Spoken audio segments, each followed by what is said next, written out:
La fête du sport, on l'a déjà dit, c'est toute l'année. Il ne faut pas oublier quand même la journée olympique. Hein. Alors, faire une fête du sport au moment où on en prend plein la figure au niveau du budget, c'est quand même un comble. Hein. On a du mal à digérer. Un certain nombre, d'ailleurs, ont boycotté la fête du sport, refusent de la faire. Nous, ici, on fait la fête du sport, mais pour essayer d'expliquer, dire pourquoi le sport est important et surtout, grâce à qui.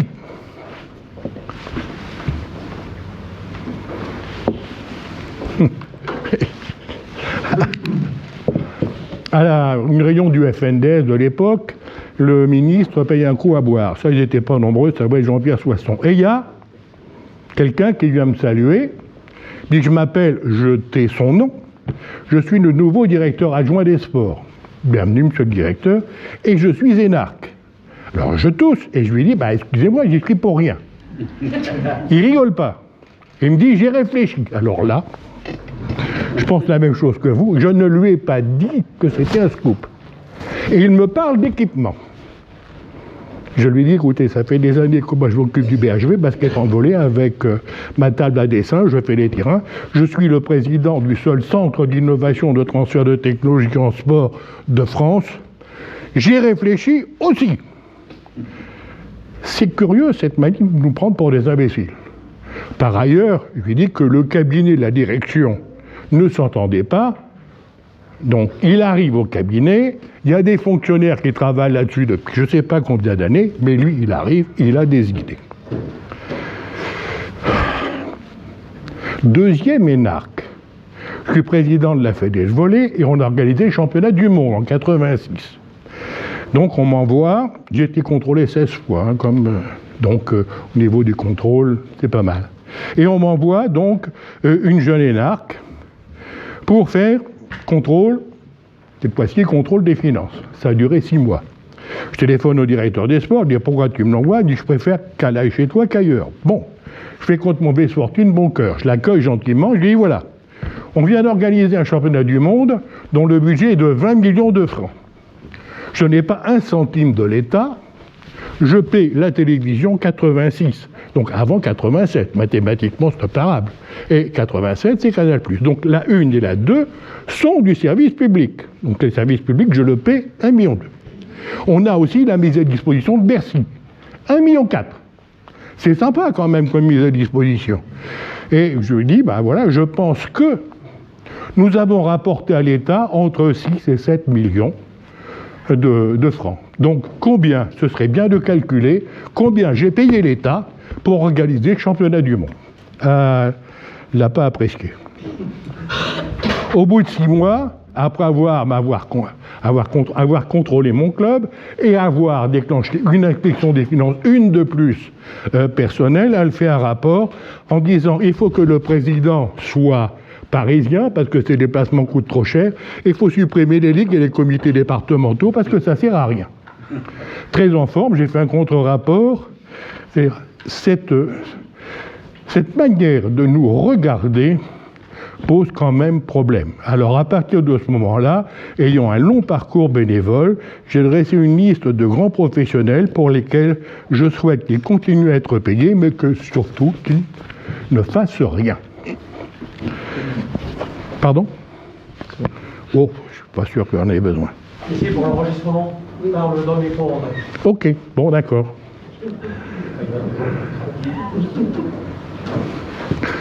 On nous prend toujours, souvent, pour des sous-citoyens incapables de s'autogérer, mais nous sommes les héritiers d'une très longue histoire que nous continuons à enrichir. De quand date le sport ? De quand date le sport ? On fait des Jeux olympiques. Olympiques, ça renvoie aux Olympiques, ça renvoie à la Grèce. Et à la Grèce, il y a pas mal de jeux. On joue, mais bien avant même, Thionmer, par exemple, dans le 123 Liliane, vous avez une course de chevaux qui ressemble complètement à la course du Quercy d'aujourd'hui. Vous avez sur du saut, de la lutte, de la course, etc. Et vous avez du tir à l'arc à la perche verticale qu'on pratique toujours ici. Donc ceux qui jouent qui font du tir à l'arc. Ça fait plus de 3000 ans que ça existe. Donc, il n'y avait pas l'ENA à l'époque, hein, on avait la paix. Donc, non, ça va bien, on connaît.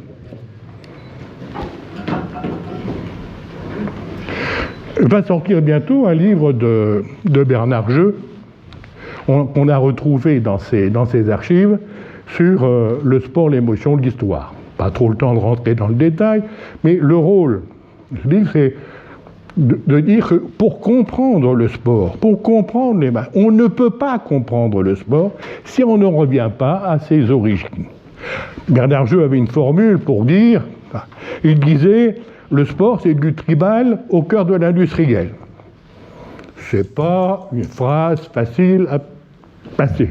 Si on va au Crêpes avec son sac de sport, on croise un copain, il dit où est-ce que tu vas comme ça? Vous lui dites je vais faire du du tribal en plein cœur de l'industriel. L'autre il va faire ouf.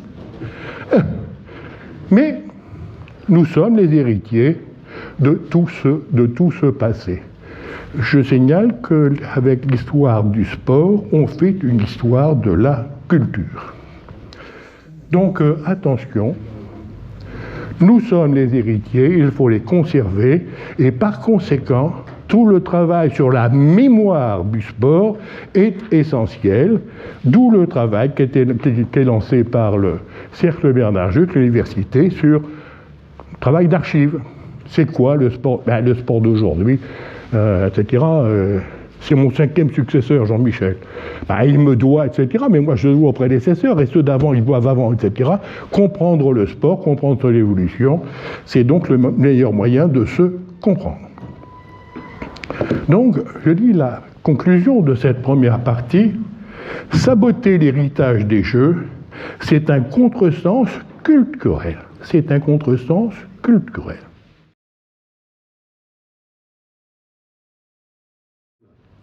Ah oui, on coûte. Mais on rapporte beaucoup plus qu'on coûte. Alors, on n'arrête pas de nos machins avec les chiffres, etc. Ah là là, combien vous pesez, combien, etc., etc. Je rappelle que pour nous, on ne fait pas du sport pour faire de l'économie. C'est un projet éducatif, culturel, etc., tout ce que vous voulez. L'économie n'en est que la conséquence.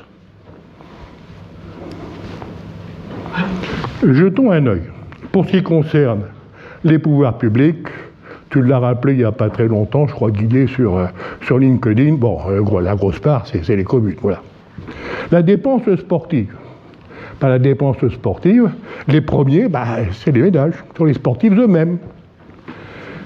Oui, mais le sport, vos clubs, nos clubs, sans bénévolat, ils ne fonctionnent pas.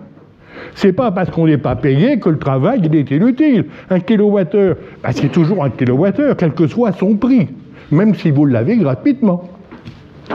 Donc le bénévolat, ça fait à peu près 187 700 emplois temps plein, qui à peu près le même nombre d'ailleurs que de salariés, et ça nous fait une dépense sportive qui est de l'ordre de 53 milliards, 1,8% du produit intérieur brut. Bien. On fournit 300 millions d'heures par an. Nous, les dirigeants. La dépense passe à 60 milliards. Quelle est la part de l'État? On l'a là-haut. Ah non, là-haut, on a l'État, mais c'est surtout le ministère de l'Éducation nationale.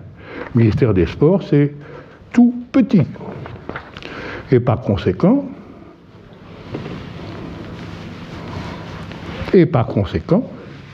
c'est bien nous qui finançons le sport. Une fois avec Jean-François, il était ministre, bon, on se connaît avec Jean-François, non, mais on n'était qu'à deux. Et il me dit, de toute façon, qui paie comment? Mais je dis, t'as raison, donc tu m'écoutes, c'est moi. Je suis ton patron. Ce que tu mets dedans, c'est ridicule par rapport à ce que moi j'apporte. On a bu un coup après, mais enfin, je ne suis pas sûr. On était d'accord.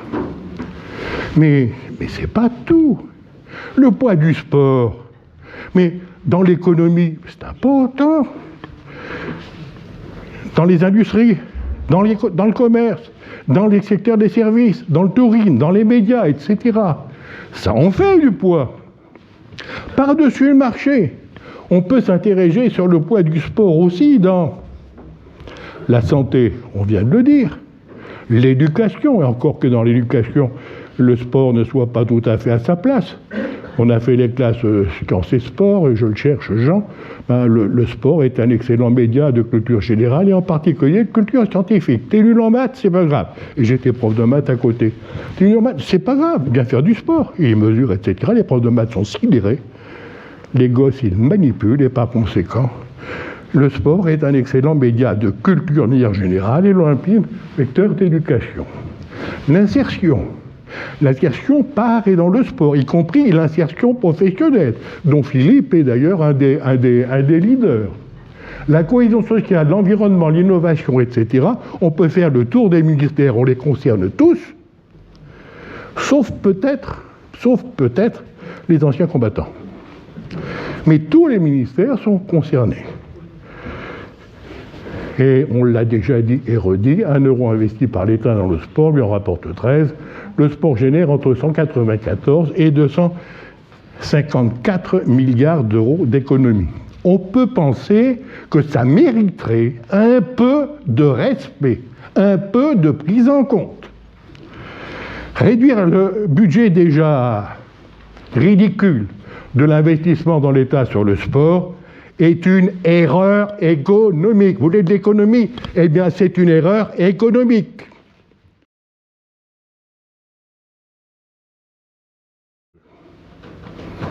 On nous prend parfois aussi pour des sur-citoyens, cette fois, capables de résoudre les problèmes sociaux. Attention, on n'est quand même pas des fonctionnaires mis gratuitement à la disposition des pouvoirs publics. J'ai souvenir quand même d'un ministre qui nous a convoqués il n'y a pas très longtemps pour nous donner ses instructions. Il y avait même le président du comité olympique, la présidente du comité paralympique dedans. Pas sympa.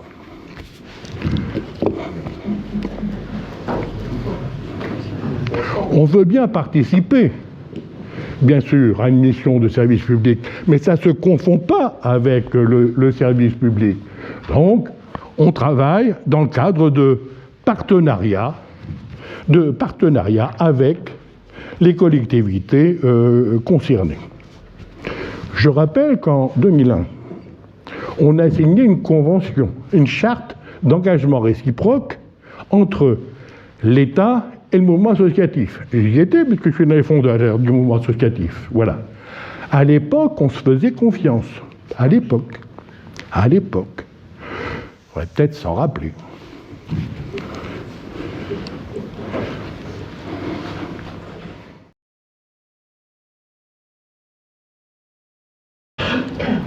On parle parfois de l'association avec condescendance, mais nous sommes les seuls capables d'accueillir à la fois la demande solvable et la demande non solvable. Pourquoi? On n'est pas plus malin que les autres, évidemment. Mais comme notre travail n'est pas rémunéré, les coûts de structure sont faibles.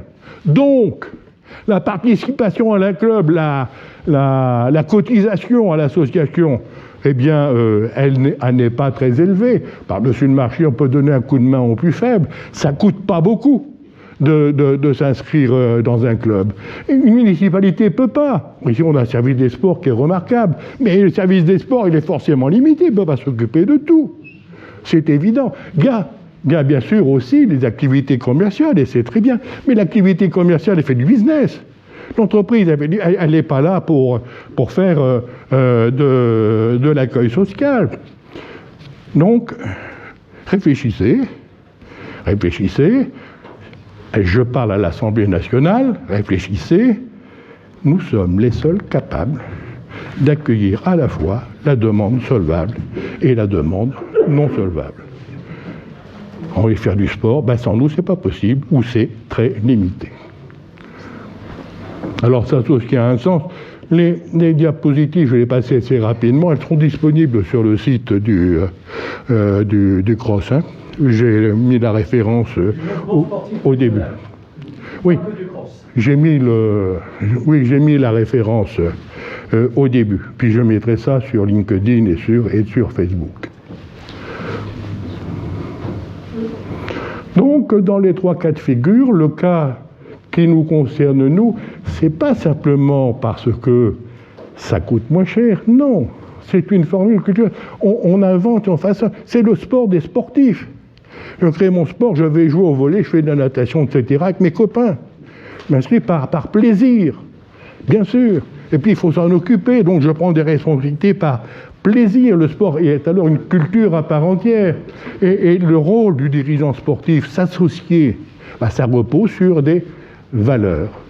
Et c'est le sens premier de ces valeurs qui soutient, qui est l'honneur du mouvement associatif sportif. C'est une formule culturelle, l'association.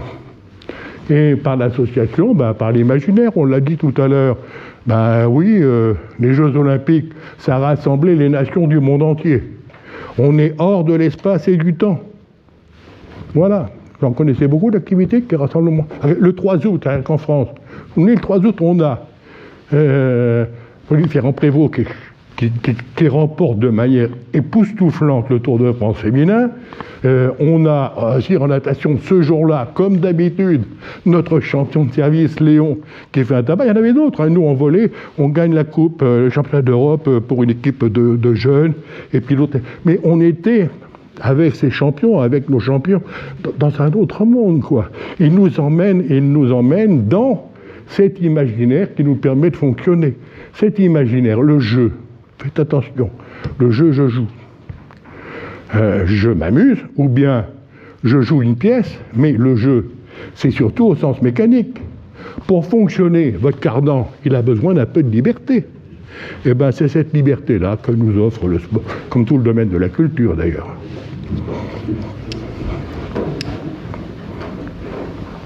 Une formule citoyenne, une formule solidaire. Les champions sont les champions de la fédération. Ils nous appartiennent. Ils portent les couleurs de la fédération. C'est pas des gladiateurs qu'on met à part, etc., etc. Non. Ils sont nos champions. Nous sommes fiers d'eux parce que nous appartenons à la même fédération, elle aussi. Socialement, je ne reprends pas, on l'a déjà dit. Attention, là aussi, on est toujours en train de s'opposer. C'est pas bien. Alors les étrangers, c'est intéressant parce que grâce aux étrangers, je peux me débarrasser. Si ça ne marche pas, c'est leur faute à eux, évidemment. C'est le seul moyen que j'ai, moi, de garder l'estime de moi. Ah, les salopards. L'autre est un salopard. Parce que comme ça, moi, je suis un type bien. Mais en sport, non. En sport, on rassemble tous ceux que la société oppose. On n'en a rien à secouer. Et dans le club, celui qui est chef d'entreprise ou bien celui qui est au chômage, il porte le même maillot, évidemment. Et nous faisons donc de notre liberté, c'est nous qui choisissons. Dans une association, dans une activité qui promeut l'égalité des chances et qui débouche sur la fraternité. Frédéric n'est pas là, le maire, mais nous, ce qui est inscrit au fronton des mairies, on le met en œuvre tous les jours dans nos associations.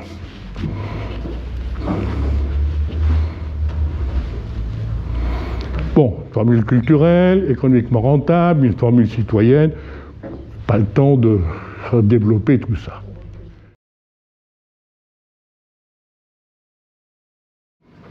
Voilà. Et nous sommes fiers de notre engagement, d'un engagement citoyen. Pourquoi ? Parce qu'il repose sur des valeurs sociétales, voilà. Celui qui préside une association, voir son maire dit si bien ce que je fais. Le maire dit d'accord, mais il faut l'expliquer pourquoi. C'est notre rôle à nous, élus départementaux, régionaux ou nationaux, d'être les porte-parole des clubs, pour dire que oui, c'est bien. Mais pourquoi c'est bien ?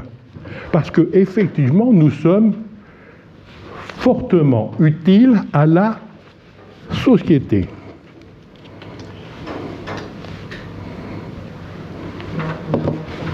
Alors, la victoire ne se fait pas à n'importe quel prix. Même Astérix, il renonce à la potion magique. Voilà. Tout n'est pas rose, il faut faire attention. Si on se contentait simplement de faire des compétitions et puis d'essayer de recruter des adhérents, ça, le secteur privé, il le fait.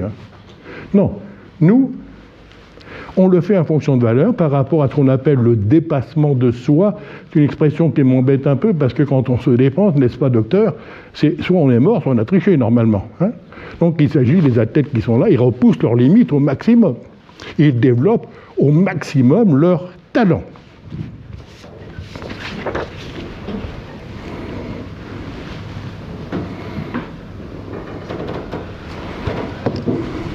Les mots.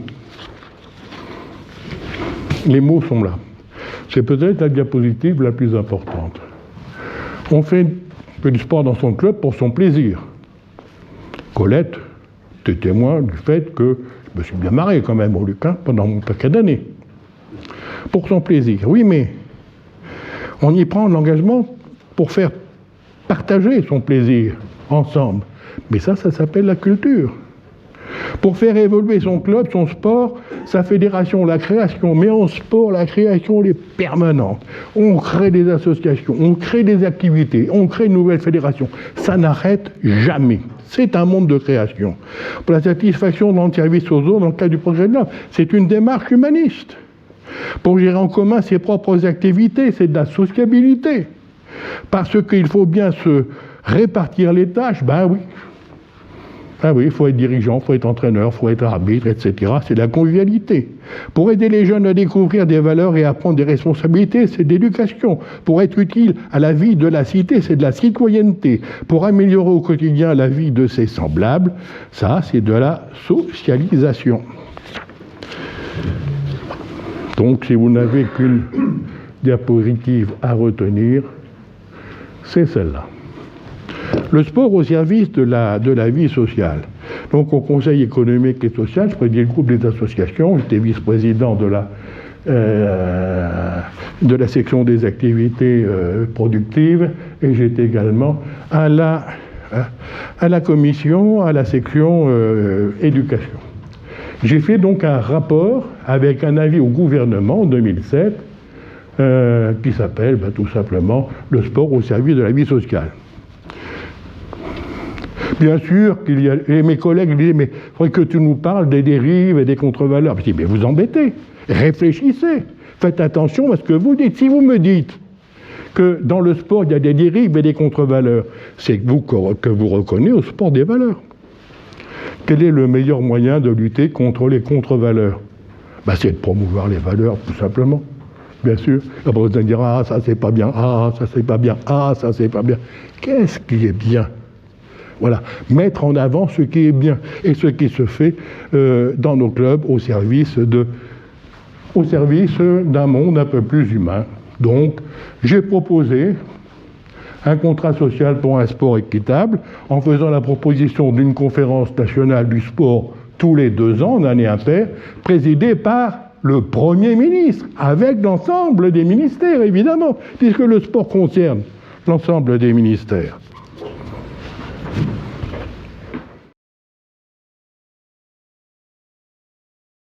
C'est qu'un jeu. Un jeu futile. D'accord. Mais nous sommes indispensables au bien-être de la société, et pas seulement la santé.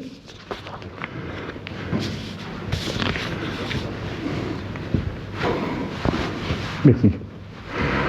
Le sport se situe dans la société sportive, elle est à l'intérieur de la société globale, bien entendu. Elle ne s'y confond pas. Et si on reçoit de la société globale, pas grand-chose, tout au moins au niveau de l'État, on donne beaucoup, on l'a dit. Et par conséquent, il faut considérer le sport comme moyen de culture et comme système d'éducation avec l'olympisme de valeurs. Et c'est des valeurs à apporter à la société. L'olympisme, les Jeux olympiques ont été créés pour apporter des valeurs comme éducation, fraternité et paix. C'est simple. Sur le terrain. Mais c'est simple à faire. Voilà. On l'a fait ici. Quand j'étais président du comité Pierre de Coubertin, j'ai lancé que le programme Olympisme et Fraternité. Et pour prouver que c'est facile à faire, il est fait ici, à Wettigny, la semaine Pierre de Coubertin. Voilà. Donc avec la semaine Pierre de Coubertin, il y en a ici qui sont impliqués dedans, on fait quoi? Les valeurs olympiques, excellence, respect, amitié. Ouetteny n'a pas accueilli les Jeux olympiques. Oui, mais Ouetteny est capable, doit s'occuper de l'olympisme. Comment faire pour apporter ces valeurs? C'est pas compliqué, il faut s'engager. Voilà, alors ici, oui, les associations sportives, les centres sociaux, les écoles, CREPS, etc., on s'est réunis pour avoir un projet commun pour que ces valeurs, on puisse les faire partager avec le public et avec les enfants en particulier. Et moi, je suis très admiratif toujours de cette belle prestation qui a été réalisée sur l'école Georges Veil. Non, sur l'école Simone Veil, pardon, pas loin d'ici. Voilà ce que les gosses ont produit, bien entendu. C'est un artiste qui a réalisé le dessin, mais les gosses comprennent très vite. Il n'y a pas besoin de cours de morale. À l'école, donc, il y a des éducation civique et morale. J'étais au conseil supérieur du programme. Là, j'ai hurlé. Il ne faut pas faire de cours de morale, on n'a rien à secouer. La morale, ça s'apprend, ça se manipule. Par le biais du sport, on apprend le respect de la règle. Tu donnes un coup de boule, tu vas en prison. Le respect des autres et le respect de soi-même. Et il n'y a pas besoin de faire de grands discours. Et donc, avec les gosses, quand tu joues, tu respectes ça. Oui, alors pourquoi tu ne respectes pas la règle quand tu es sur la route, alors pourquoi tu ne respectes pas le code de la route, etc. Et je pense très sincèrement que les loupés ont été nombreux pour les Jeux Olympiques. La véritable cause nationale des Jeux Olympiques, la grande cause nationale des Jeux Olympiques, était tout simplement le respect. Et on aurait fait un programme avec l'éducation nationale, avec l'ensemble des ministères, remarquable pour apprendre, mais simplement constater que le respect est le meilleur moyen de vivre ensemble. Et on a envie de vivre ensemble. Bon. Alors, serait nos communes sans les clubs, et le sport sans l'égalité, et la démocratie, et que la fraternité sans le sport, et que serait Ouetteny sans les associations sportives, et que serait la région. Je peux en mettre d'autres, mais j'ai plus de place. Quand je vous disais qu'on était indispensable, voilà, il y a quelque chose à dire là-dessus? Il y a quelque chose qui vous embête? Non, pas du tout. Ici, à Ouetteny, on sait, alors à Ouetteny, c'est toi aussi, que vous aussi, bien sûr, on sait que dans nos villes, dans nos communes, nos associations sportives sont précieuses, ça nous donne de la vie, etc. On vit ensemble, tout au moins là. On apprend à bien vivre ensemble. Il y a tellement d'endroits où on est là pour s'affronter, non. Dans le domaine du sport, on apprend à vivre ensemble, et par conséquent, voilà. Et il y en a d'autres. Voilà des manières de dire que nos associations sportives sont indispensables à notre vie quotidienne. Voilà, et on va en terminer juste un instant sur la convivialité. Colette, tu es bien placée pour savoir que si je suis ici, c'est parce que mon club met un clubhouse. Oui. On joue dans les salles, etc., les salles de sport scolaire, qui sont extrêmement limitées, très techniques, avec en France un sol en béton, un bout de plastique dessus pour faire beau, sur lesquels on se massacre les articulations, bien entendu. Quant à la sociabilité, on se réunit où? Les copains, on joue ensemble au volley, on se tape dessus. Oui, mais on est copains. Donc après, on est content d'être ensemble. Les agapes, la troisième mi-temps, etc., sont des éléments importants. Le maire n'est pas là, mais moi j'étais présent quand il a inauguré ici le clubhouse du hockey. Oui, c'est un équipement important pour qu'on puisse enfin exprimer notre sociabilité de manière structurée, constructive. J'étais secrétaire du club, au clubhouse.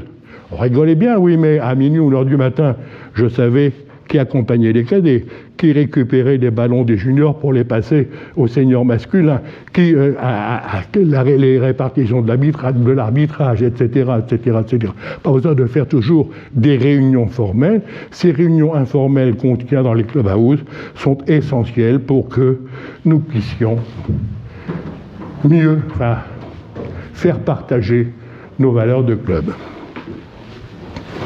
Alors le cercle Bernard Joly, il sert à ça, à dire le sport.